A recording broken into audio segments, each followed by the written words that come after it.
paz do Senhor aos queridos irmãos, estamos de volta em nosso canal A Luz da Bíblia para trazer mais uma lição da Escola Bíblica Dominical. Estamos na nossa segunda lição do terceiro trimestre de 2017. Hoje nós vamos trazer um tema muito interessante, um tema maravilhoso, que fala de criacionismo, fala de evolucionismo, fala de Deus como um único Deus. Vamos falar também um pouco sobre monoteísmo, falando também, trazendo um paralelo, um esclarecimento sobre unicismo, para que não venhamos confundir monoteísmo com unicismo. Pedimos também aos irmãos que compartilhem o nosso vídeo, curta o nosso vídeo, dê um like e se inscreva em nosso canal, para que você possam ter o nosso vídeo em primeira mão. Marque ali no sininho para que você receba um sinal quando nós postarmos nossos vídeos e você receber em primeira mão. A nossa lição de hoje, ela nos traz o único Deus verdadeiro e a criação. O nosso texto áureo diz assim: E Jesus respondeu-lhe: O primeiro de todos os mandamentos é: Ouve, Israel, o Senhor, nosso Deus é o único Senhor. Marcos capítulo 12, versículo 19. A nossa leitura bíblica em classe, ela encontra apenas com dois versículos, que é Deuteronômio, capítulo 6, versículo 4, e Gênesis, capítulo 1, versículo 1. Deuteronômio diz assim: Ouve, Israel, o Senhor nosso Deus é o único Senhor. E Gênesis 1 e 1. No princípio criou Deus os céus e a terra. Nós observamos que aqui no nosso versículo, nosso primeiro versículo já mostra, já inicia com Deus criando todas as coisas, Deus como princípio de todas as coisas. E assim nós vamos trazer no decorrer aí da nossa lição assuntos relacionados ao nosso tema, versículos, por isso que pedimos que vocês estejam com a caneta para que possam anotar no decorrer do vídeo alguns versículos referente à nossa lição. E o nosso primeiro ponto, ele diz assim: o único Deus verdadeiro. E no primeiro subponto nos traz aqui um verbo no hebraico que é o Shema, a qual fala de ouvir.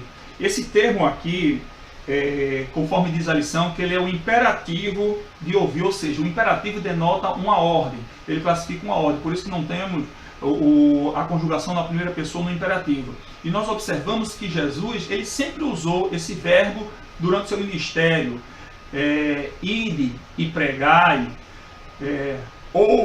ouvi a palavra de Deus, ele sempre usava, anunciai, ele sempre usava o verbo no imperativo. E aqui esse verbo aqui no hebraico está no imperativo. E aqui, esse capítulo 6, versículo 4, e esse verbo Shema, ele nos traz o credo de Israel, o credo judaico, o qual Deus determina ali no capítulo 6 que o povo deveria ouvir. E aqui o tema traz no sentido de ouvir, obedecer, Deus dando uma ordem, ou seja, não era opcional para o povo, mas eles deveriam ouvir, eles deveriam obedecer e ter Israel como único e suficiente Deus, único e verdadeiro Deus, visto que ali, aqueles povos o qual Israel precisaria expulsar dali de Canaã, eram povo idólatras, povo que tinha como religião o politeísmo, ou seja, adorava vários deuses, tinha Deus para todo gosto. Nós vamos falar um pouco no próximo tópico.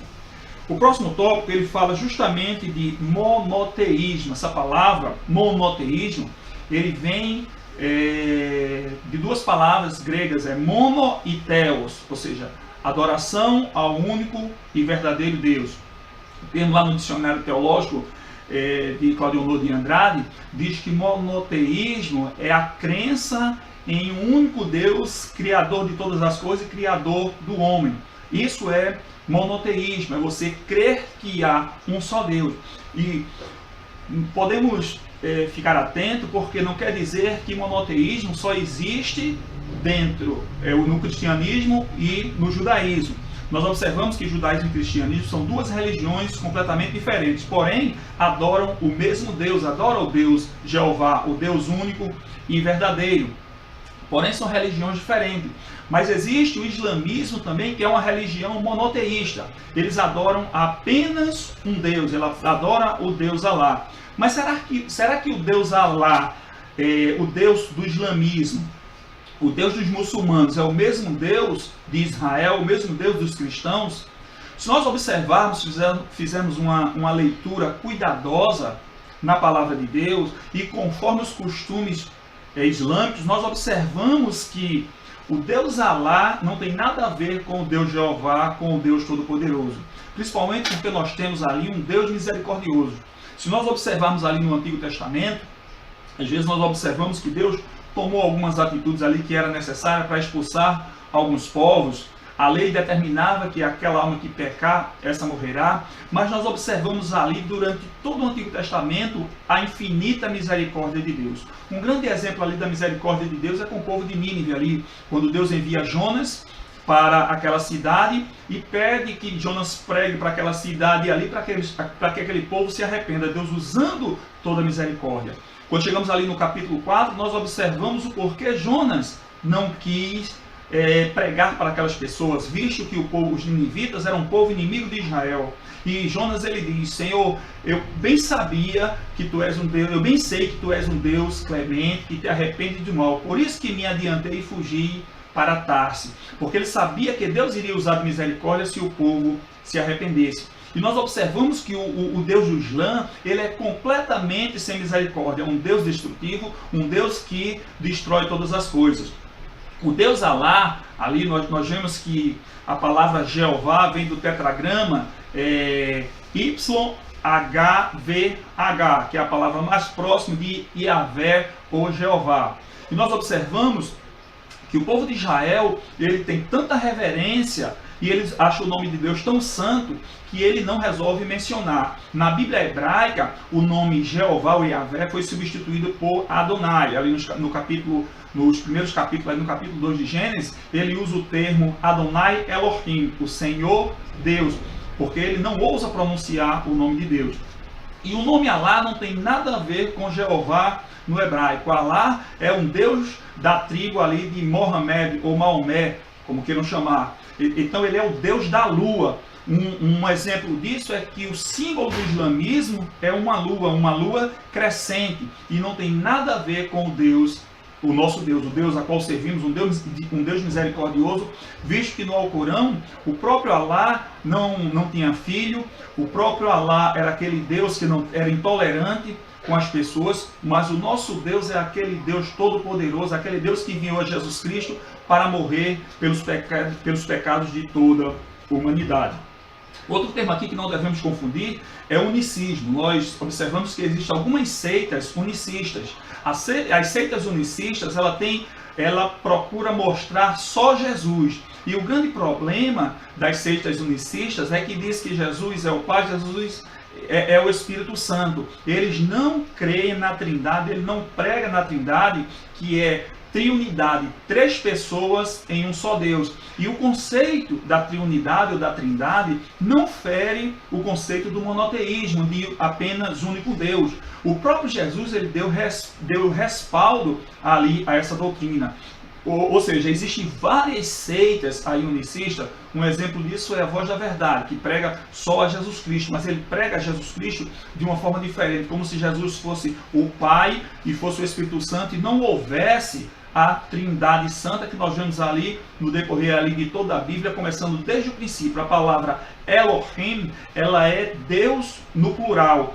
El é Deus no singular, ali mostrando, quando a Bíblia mostra ali no início ali o Elohim, ou Senhor Deus, Elohim Adonai ou Jeová Elohim, ali está falando do Deus Criador, do Deus que criou todas as coisas. Amém? O nosso segundo ponto diz assim: a criação versus evolução. E o primeiro subponto diz assim: o modelo criacionista. O criacionismo é a posição que propõe ser a origem do universo e da vida, resultado de um ato criador intencional. Quando nós falamos em criacionismo, é o que nós, evangélicos, aqueles que creem na Bíblia, e muitas pessoas que mesmo não têm vínculo religioso, mas ele crê no criacionismo, ele crê que houve um ser organizado, um ser inteligente que criou todas as coisas.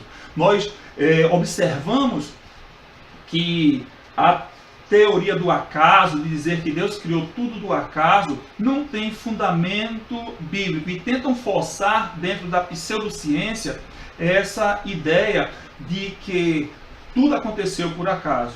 Se nós observarmos, é até um pouco irracional nós pegarmos um relógio e dizer que aquele relógio foi obra do acaso.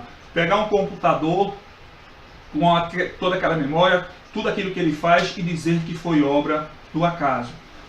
Por essa razão, nós cremos que todo o universo, toda a criação foi Deus quem criou. Se nós atentarmos, por exemplo, para o homem, porque algumas pessoas, porque quando falamos em algum sentido de teoria, teoria é aquilo que não pode ser comprovada cientificamente. Quando falamos que a teoria da evolução ela não pode ser provada cientificamente, é porque os evolucionistas ele olha para trás. Então nós vamos ver lá na frente. Mas quando nós falamos que o criacionismo ele tem respaldo da ciência, é um exemplo bem claro o ser humano. Se nós pegarmos um pedaço, um tecido humano e levarmos para o laboratório, nós vamos perceber que de pelo menos dos elementos que existem na Terra, pelo menos 18 encontramos no corpo humano, como ferro, fósforo, cobalto, zinco, entre outros. Esses elementos que contém na Terra contém no corpo humano. Então isso mostra que realmente, cientificamente, que o homem veio da Terra. O homem foi feito do pó da Terra e não obra do acaso, como a teoria da evolução fala. É preciso ter muito mais fé na teoria da evolução do que na palavra de Deus ou crer no criacionismo. Porque nós observamos, se nós observarmos, tudo é feito de forma perfeita.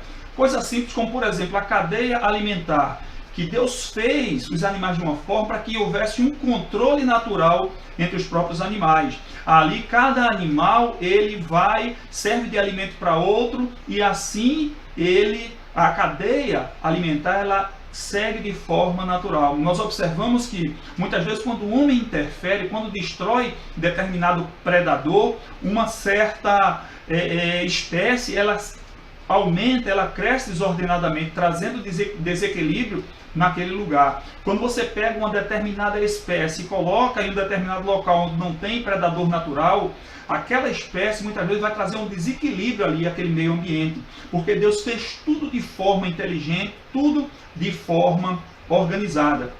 Aqui também fala com relação ao design inteligente, o desenho inteligente. Não quer dizer que aqueles que aceitam a teoria do design inteligente, eles aceitam o criacionismo e vice-versa.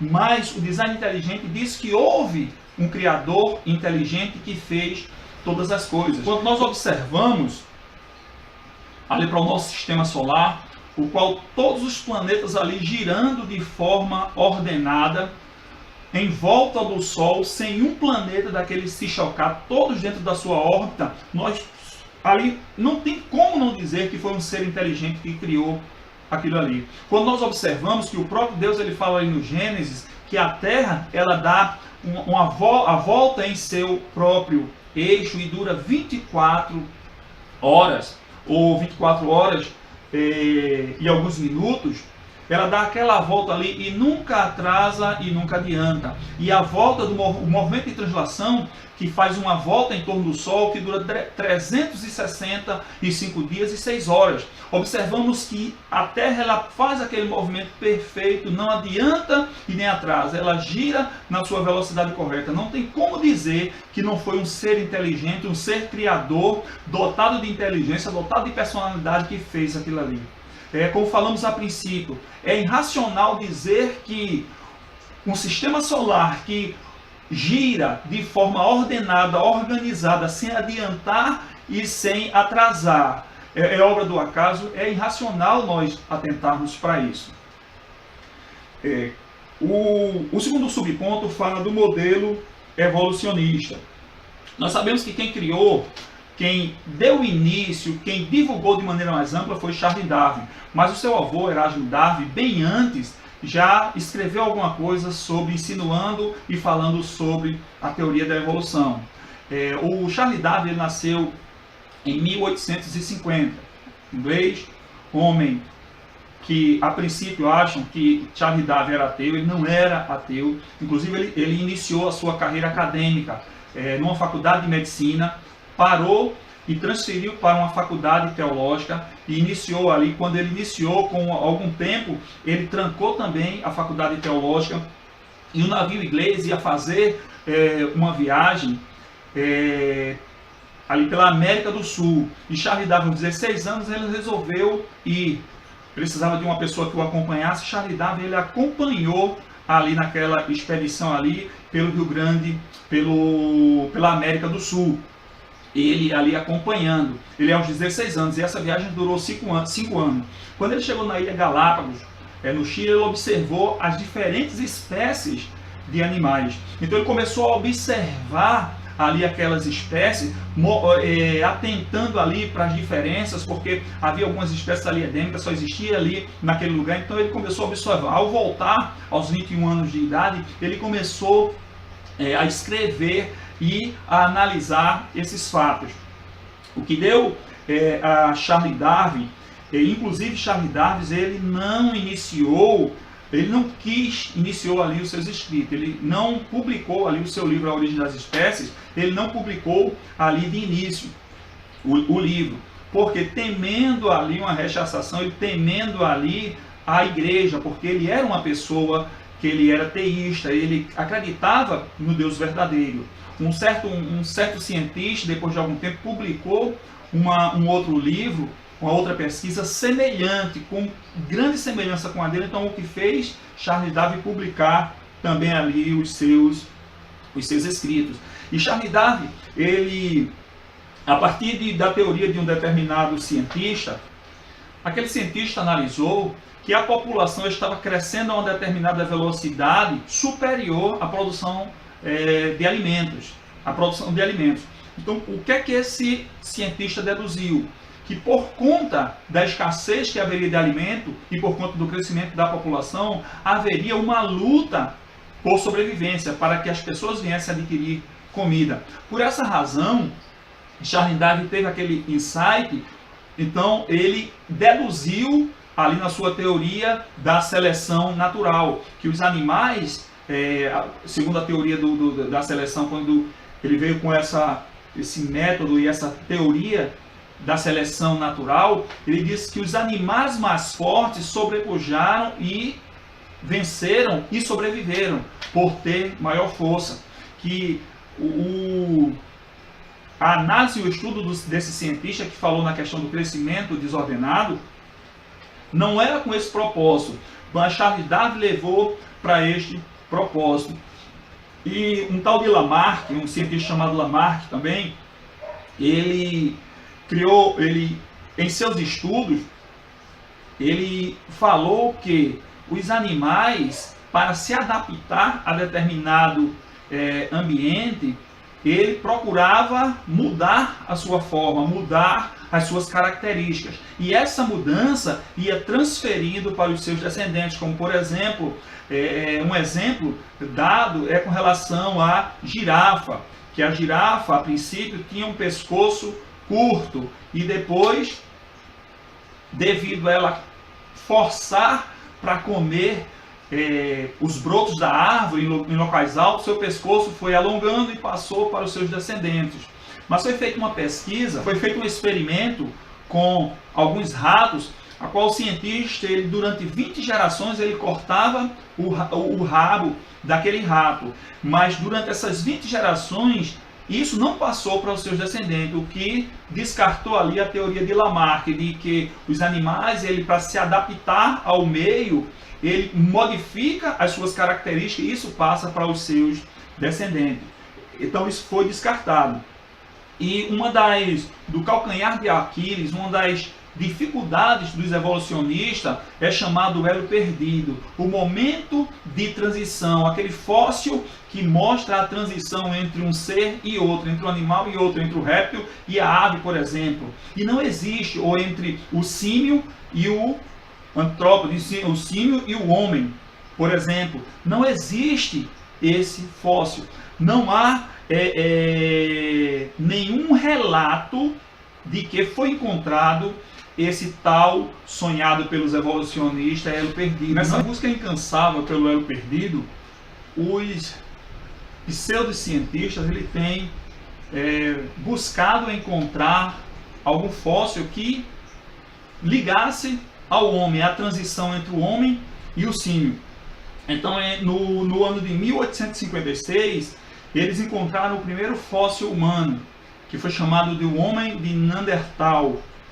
Um homem ali que tem a sua face tinha uma protuberância um pouco maior ali do que o crânio humano. Em 1891 foi encontrado ali o homem de Java, que era chamado ali na ilha de Java, que era chamado de Pithecanthropus erectus, ou Homo erectus. Em 1824 encontraram o Australopithecus africanus, que é chamado de macaco do sul. Essa palavra Australopithecus significa denominado aos antropóides, mas o nome literalmente ele é macaco do sul. E por fim encontraram um crânio ali na Etiópia, a qual batizaram o nome de Lucy, que eles denominaram o mais antigo ancestral do homem. Um ser ali de 1,5 metro aproximadamente. O seu esqueleto ali, aqueles fósseis bem deteriorado, está bem danificado, mas reproduziram, que ali observamos bem parecido com um chimpanzé. Mas todos esses encontrados, todos esses achados foram através de uma investigação minuciosa, uma investigação detalhada. Foi comprovado que todos eram falsos, que todos ali não foram aceitos ali dentro. E quando nós falamos que não foram aceitos, não é apenas pela teoria, aqueles que aceitam o criacionismo, mas não foi aceito por muitos cientistas que realmente eles tentam provar, porque quando a teoria da evolução, ele, para tentar justificar a sua teoria, eles têm que olhar para trás, e a ciência precisa de experimento, a ciência precisa de dados para investigar, para pesquisar, e eles não têm esses dados. Eles aceitam a teoria por fé, eles aceitam a teoria pelo que foi escrito por Charles Darwin, que durante as suas viagens ele não conseguiu trazer nenhum dado cientificamente comprovado. Como disse o paleontólogo lá do Museu Britânico, que em todas as suas pesquisas de Charles Darwin, não existe um iota que prove as suas teorias. Tudo aquilo ali, toda aquela teoria de que o homem, que houve um processo evolutivo, que houve várias etapas evolutivas na vida do ser até chegar ao homem, está completamente descartada e infundada cientificamente, que determinado ser, que hoje o homem é o que é, mas surgiu de um ser protozoário, de um ser unicelular, então não entra dentro do raciocínio humano. E a maioria dos cientistas, aqueles cientistas que realmente ele quer a verdade, eles têm descartado, eles têm derrubado essa teoria evolucionista. Amém? O terceiro ponto da nossa lição, ele nos traz aqui a criação. E o primeiro subponto, ele nos mostra aqui a criação do universo. Aí diz que Deus criou tudo do nada. Quando nós pegamos ali o primeiro versículo, e criou Deus os céus e a terra. O primeiro ponto diz, e criou Deus. Então já mostra Deus ali como criador. Como nós falamos ali no início, que no verbo, na palavra hebraica, é Elohim, aquele Deus criador. E no princípio diz Bereshit bara. Essa palavra bara, que é o verbo criar, mas traz o sentido aqui do criar do nada. Então Deus criou todas as coisas do nada. Quando nós tentamos comparar ou colocar o relato bíblico com a teoria do Big Bang, nós observamos que é um pouco contraditório, porque Deus, ele criou os céus e a terra. No versículo 2 diz que a terra era sem forma e vazia, que alguns estudiosos, ele usa esse termo, esse verbo, e a terra era sem forma, ele no verbo hebraico, ele diz que tornou-se ou passou a ser sem forma e vazia. Mas ali Deus começou a reorganizar a terra, e haja luz e houve luz. Nós observamos que a teoria do Big Bang diz que uma partícula de uma velocidade extrema, ela foi se expandindo, e houve uma grande explosão, que é o Big Bang. E a partir dessa grande explosão, deu origem ao universo. Se nós atentarmos para o sentido prático da palavra explosão, ela não organiza, ela desorganiza.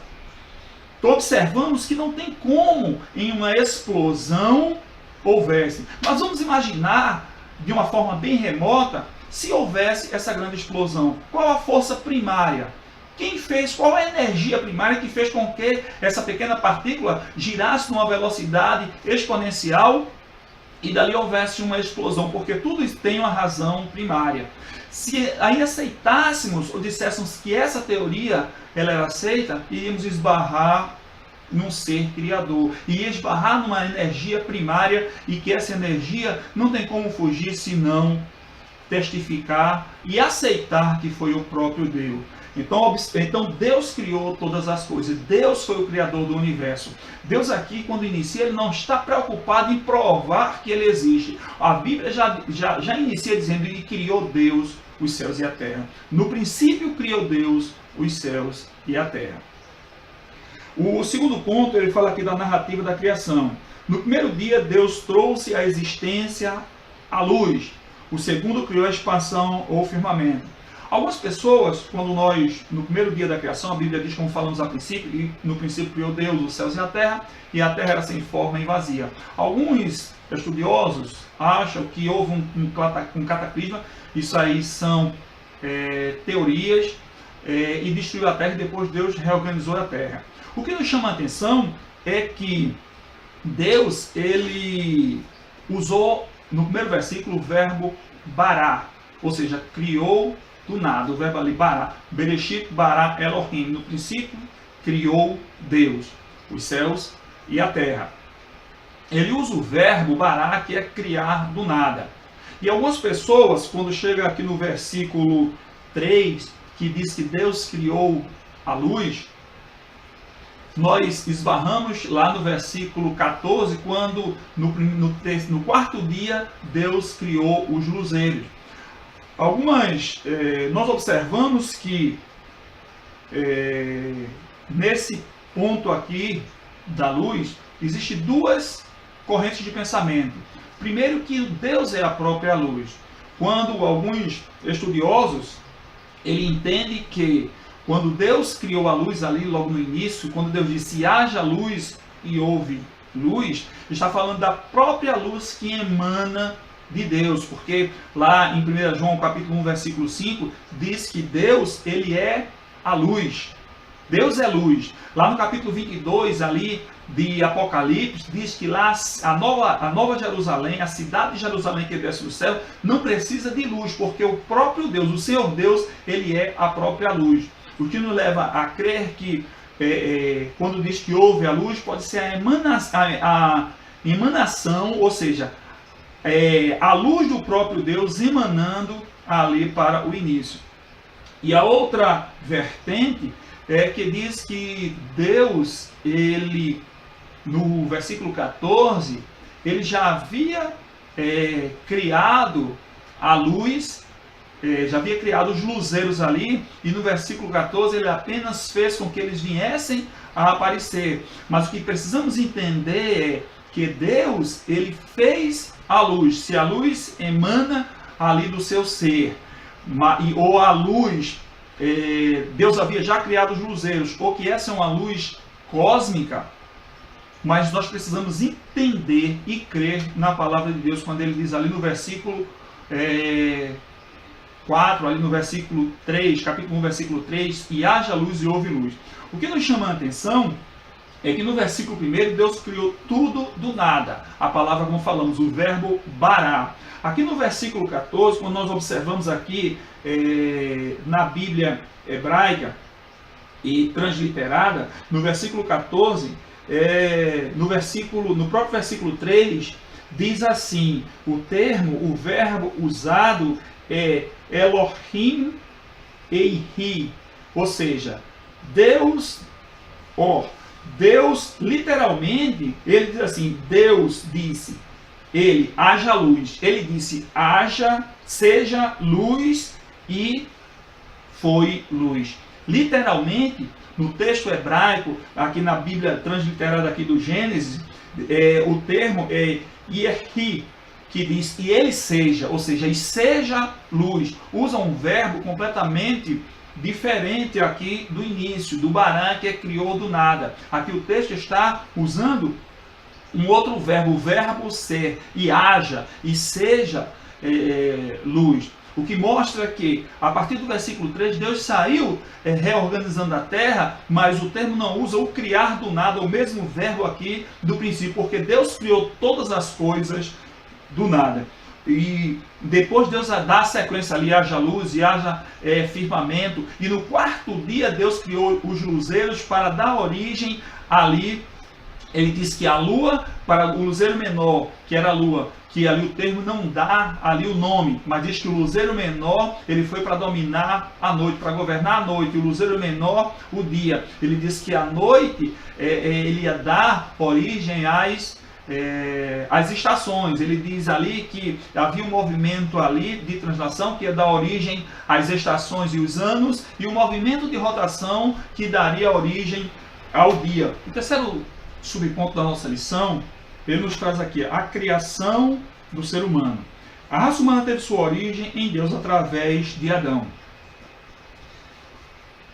Dizer que o homem foi obra do acaso, quando nós observamos o homem, que conforme a palavra de Deus diz, a Escritura Sagrada diz que foi o ápice da criação, a maior criação. Todas as outras criações, toda a outra criação de Deus, o homem, ele foi toda outra criação, os animais, as ervas, as árvores, todos os seres viventes, eles foram criados de uma determinada maneira. A Bíblia diz, e haja e houve. E usou o verbo lá, bará no sentido de criar tudo. Depois Deus foi reorganizando, como falamos a princípio. Só que o homem foi usado 3 verbos distintos para a criação. Deus disse, façamos o homem conforme a nossa imagem e semelhança. Deus ali, no concílio divino, ele determina que o homem deveria ser feito. Usou o verbo fazer. Depois Deus diz, e criou Deus o homem à sua imagem e semelhança. E o outro, quando Deus exatamente ia fazer, e formou Deus o homem do pó da terra. Observamos que Deus usou 3 verbos distintos para criar, o que nos leva a crer, como qualquer grande arquiteto, que primeiro ele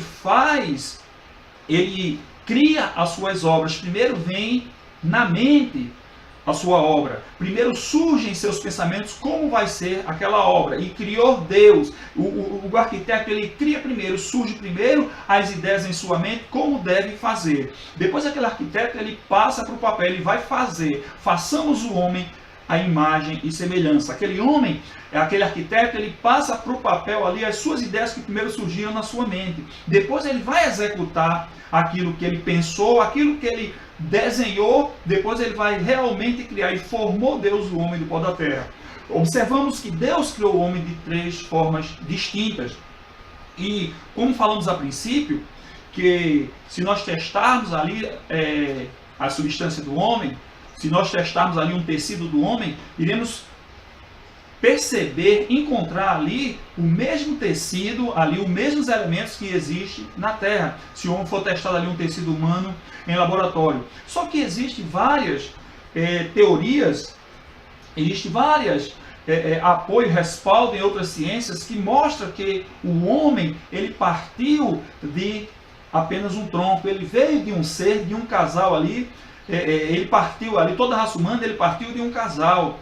Porque se nós atentarmos, por exemplo, para a biogenética, diz que todos os seres, independente ali da raça, eles procriam. Independente da raça, se tiver um relacionamento sexual, eles procriam. Isso mostra que tudo partiu de apenas um tronco, que veio tudo de Adão e Eva, e não que houve várias, e que houve evolução, que de vários seres foram modificando à medida do tempo. Aqui o texto ele diz assim, o homem não é meramente um animal racional, mas é um ser espiritual criado à imagem de Deus. Observamos que o homem difere do animal, porque o homem ele tem corpo, alma e espírito. O corpo é o invólucro, é toda essa embalagem. Aqui a parte material do homem. A alma é a vida do homem. O homem sente sede através da alma. A alma é a sede das paixões. O homem sente sede, o homem sente fome, tristeza e alegria através da alma. E o espírito é o intelecto do homem. O espírito é que liga o homem a Deus. É o nosso espírito que faz com que venhamos buscar a Deus, que testifica com o Espírito de Deus que somos filhos de Deus. Aí às vezes resta a pergunta, mas aquelas pessoas que não têm Deus, não tem espírito? Tem espírito. Mas o grande problema é que nós falamos aqui que faz parte do intelecto. Os homens não querem crer, como Paulo disse, e preferiram mais a criatura do que o Criador. Eles se entregaram aos seus sentimentos perversos. O homem, ele não quer conhecer a Deus. O homem, ele não quer entender e acreditar que Deus existe. Mas o homem, ele é criação de Deus. Existe uma teoria que fala da existência de Deus, mas que Deus deixou essa dependência no homem. O homem, por mais que ele esteja isolado em um determinado local, numa floresta, mas o homem ele tem aquela dependência de buscar a Deus. Um exemplo é os índios que estão ali isolados, ali dentro de uma floresta, ou algumas tribos que estão isoladas em alguns lugares do mundo, mas eles procuram sempre buscar algo para adorar. O índio sempre procurou buscar algo da natureza, o trovão, a chuva, para adorar. Isso é o que nós chamamos de teoria da crença universal. Todo ser humano ele sente um vazio em si para buscar adorar um outro, para buscar adorar um Criador, um ser que está acima desse. Deus deixou essa dependência no próprio homem. O homem precisa de Deus, ele precisa buscar entender que Deus existe. Ele precisa entender que Deus é o seu superior, que Deus é um ser superior que está acima de tudo e que o homem não passa de sua criação. Quando nós observamos ali toda aquela teoria ali da evolução, da mutação ali de um ser, transformação em etapas de um ser para outro, não tem fundamento científico, muito menos bíblico. Mas Deus criou o homem à sua imagem e semelhança. Quando nós falamos de Deus criou o homem à sua imagem e fala da sua semelhança, fala dos atributos morais que Deus tem e concedeu ao homem, como justiça, amor, retidão, moral, que Deus concedeu ao homem. Quando o homem pecou ali no Jardim do Éden, ele perdeu algumas dessas características morais, por exemplo, ele perdeu a característica moral. Porém, quando Jesus veio como segundo Adão, ele restituiu tudo aquilo. Ele restituiu, ele regenerou aquilo que o homem havia perdido. Porque o homem passou a ter sentimentos perversos, o homem passou a ter medo de Deus. Nós observamos que Caim, ali depois que matou Abel, que ele fugiu ali para aquela cidade, ele procurou construir deuses para ocupar aquele espaço que ele tinha da ausência de Deus. E assim o homem fez, buscando se entregar aos seus sentimentos, às suas paixões e se distanciando de Deus. Mas o ser humano é criação de Deus. O ser humano ele é feito de corpo, alma e espírito. O ser humano ele tem aquele sentimento de amor pelo seu próximo, porque Deus colocou esse sentimento. Foram atributos que na sua criação Deus concedeu ao homem. O homem foi feito do pó da terra. O homem foi feito à imagem e semelhança de Deus. Tudo que a falsa ciência tenta mostrar ao contrário, toda ela é descartada, à luz da própria ciência descarta. Mas nós cremos e aceitamos que Deus criou o ser humano. A Bíblia está repleta ali de exemplos. O apóstolo Paulo diz que de um só Deus criou todos os seres humanos. A Bíblia diz que Jesus ali, que é o próprio Logos de Deus, é a palavra de Deus ali, criou todas as coisas, tudo que há no céu e na terra criou. Deus criou o homem não como um autômato, mas Deus criou o homem provido ou com liberdade, com livre-arbítrio, ele podendo tomar livre para tomar suas decisões, porque Deus não quer nenhum autômato, Deus não quer nenhum robô, mas quer que o homem o adore em espírito e verdade, que o homem o adore verdadeiramente pelo que ele é. Por isso, meus queridos e amados irmãos, que possamos entender as verdades bíblicas, porque é melhor acreditar, crer no criacionismo, porque algumas ciências, como por exemplo a arqueologia, tem dado muito respaldo à palavra de Deus, provado aí, mostrado, vários achados aí, que a palavra de Deus ela é fiel, que a palavra de Deus é verdadeira. E muitas outras ciências, como por exemplo a filologia, que diz que tudo partiu de uma só língua, o que nos leva ali para a Torre de Babel. A filologia, ela diz que a língua, por mais diferente que seja, ela tem pontos semelhantes, o que identifica que ela partiu de apenas uma língua. A psicologia, que fala da questão do comportamento, todo ser humano, independente da sua raça, independente do seu credo, mas ele tem comportamentos semelhantes. Falamos aqui na questão da crença universal. Todo ser humano, independente da sua raça, independente dele estar inserido em um determinado contexto, mas ele tem um vazio que busca algo para adorar. Deus deixou essa dependência no homem, mostrando que o homem é criação. O homem foi criado imagem e semelhança dele. E naquele dia, Jesus vem buscar aqueles que estão andando conforme a imagem, conforme a semelhança do Deus visível. Porque Jesus foi ali o Deus visível. Jesus veio com seus atributos ali morais, mostrando que o homem ele é capaz de se restituir, de se regenerar e ter de volta os seus atributos, a qual foi dado ali na criação, no período ali de inocência antes do homem pecar. Amém, meus irmãos? Então, nós concluímos aqui a nossa lição, entendendo que todo criacionismo ali, ele tem respaldo bíblico e ele é mais simples de se crer do que o próprio evolucionismo. Quando perguntamos, se você perguntar a um evolucionista por que ele crê, quais são os seus fundamentos, ele não tem resposta, mas crê tão somente em alguns escritos ali, sem fundamento, sem respaldo ali bíblico, sem respaldo científico, mas apenas eles creem. Muitas pessoas, eles creem apenas porque alguém diz para eles que é. Eles deixam de crer em Deus porque alguém diz que Deus não existe, mas como diz a Bíblia, o ímpio não investiga, todas as suas cogitações são, não há Deus, mas o nosso Deus está no céu, nosso Deus está ali, dominando, governando todas as coisas, e a Bíblia mostra aí, se o homem basta olhar para a natureza e ver que Deus ali está no controle de todas as coisas. Olhar para o mar e ver ali o mar em toda a sua grandeza, mas a terra permanece, as águas permanecem até ali onde Deus determinou. Ela não passa daquilo ali. Falamos no universo, falamos no sistema solar, a qual os planetas giram ali um em torno do outro, e não se chocam, mostrando que tem um Deus que controla todas as coisas. O grande exemplo é nós, homens. Por exemplo, nós não sentimos fome ou sono quando queremos, o que mostra que tem um ser soberano que controla algumas das nossos sentimentos, alguns dos nossos sentidos.